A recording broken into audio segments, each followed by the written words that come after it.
If someone was to see that their early years were not very nurturing, it could take a little while until they feel ready to share what happened with others. As for why it has taken them a little while to see this will most likely be due to their conscious mind forgetting all about what happened. To protect them during this brutal stage of their life, their brain would have automatically blocked out what happened. This would have allowed them to keep it together and function, as opposed to being overwhelmed with pain and their life coming to an end. So, without them even talking about what has happened, the fact that they are starting to reconnect to what happened is a big leap forward. Still, this is not to say that they won't have suffered before, as the pain within them is likely to have undermined them in a variety of ways. For example, before this realization fell into place, they may have often felt down, bad, overly fearful and anxious, and not understood why this was. This would have just been what was normal, with there seemingly being no other way for them to experience life. Part of them can want to tell at least one person about what happened, but there can be other parts that don't. Part of them could believe that if they open up about what happened, what they went through will end up being invalidated.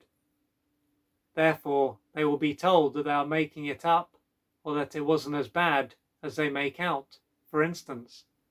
Moreover, they could believe that opening up will cause them to be harmed again. Sadly, there are people who won't be able to empathize with them and be supportive. Due to this, at first, it might be best for them to speak to someone who is unlikely to behave in this way, such as a therapist or a healer. That is unless, of course, they have a close friend or family member who they are pretty sure won't behave in this way and who will empathize with them and be supportive. This is something that they will have to think about. Now, assuming that they were to open up to a friend or family member, and this person was somewhat supportive and empathic, they can end up being told that they need to forgive their parent or parents and move on with their life. In this person's eyes, then, moving forward is likely to be seen as something that is fairly simple, if not easy. After hearing this, they can end up feeling guilty and ashamed.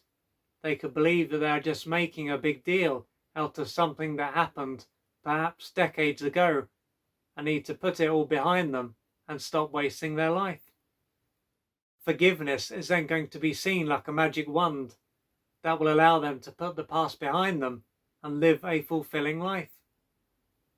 It will be a case of if they want to move forward, they will just forgive them, and if they don't, they won't. To do this, they can end up using affirmations, writing letters, and even speaking to their parent or parents directly and telling them that they forgive them. By doing the right thing, they can even feel better about themselves. However, as the days, weeks, and months pass, they may find that they don't feel much different and that their life hasn't really changed. If so, they could believe that they just need to keep going, and once they have finally forgiven them, this will change. Most likely, they could continue to go down this path for decades, and not a great deal will change. The reason for this is that as important as it is for them to forgive their parent or parents, along with themselves, for what happened, this is just the tip of the iceberg. Ultimately, what they went through throughout their developmental years is likely to have had a big impact on their brain and nervous system. Furthermore, there will be all the pain and arousal that they are going to be carrying. With this in mind, to say that they can move on with their life just by forgiving their parent or parents, as well-meaning as this advice may be, is ridiculous.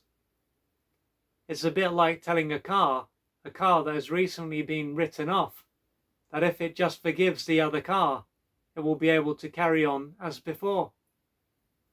There are going to be a number of things that they will need to do, and moving on, as is likely to be only too clear, is not going to happen overnight.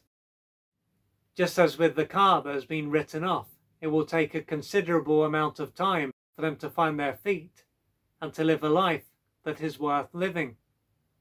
this is why they don't need to add any more guilt or shame on top of the guilt and shame they're already likely to carry about not being able to just move on and live their life. Like someone who has been brought up in a war zone and simply can't function, they will have been brought up in a war zone and will need to give themselves the time that they need to recover. Perhaps you have been told on at least one occasion that you just need to forgive your parent or parents and to live your life. But of course, if you didn't know already, then now you will probably have a clear idea as to why this is not possible.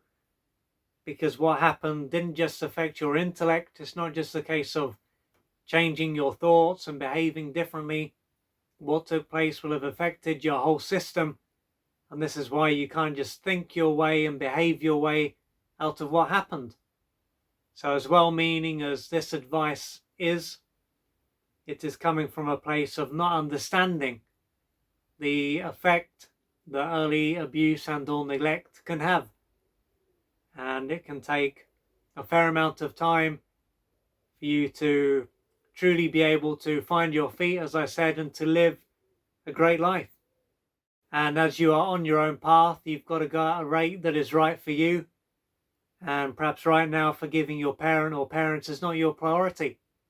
But as you continue to work through your wounds and develop a stronger sense of self, then you may find that this is something that just naturally happens, because as time goes on, you will be able to see that one or both of your parents were simply deeply wounded human beings, and they didn't consciously choose to mess you up. They were simply doing the best that they could with what they knew, and they were most likely also in a lot of pain and were probably also abused by one or both of their parents and perhaps other family members. So by you doing the work and drawing the line, you can put what is most likely generational abuse and neglect to an end. And as always, you may need external support. You probably will, to move forward. So if you're not being supported already, then reach out for the assistance that you need to gradually change your life, because what you went through wasn't your fault. You didn't deserve to be mistreated, and you deserve to be here. You deserve to live a great life, and you have inherent worth, and you are lovable. So do what you need to do to change your life. If you'd like to find out more about the services that I offer, please go to www.oliverjrcooper.co.uk or email me at info@oliverjrcooper.co.uk, and I'm looking forward to assisting you on your journey.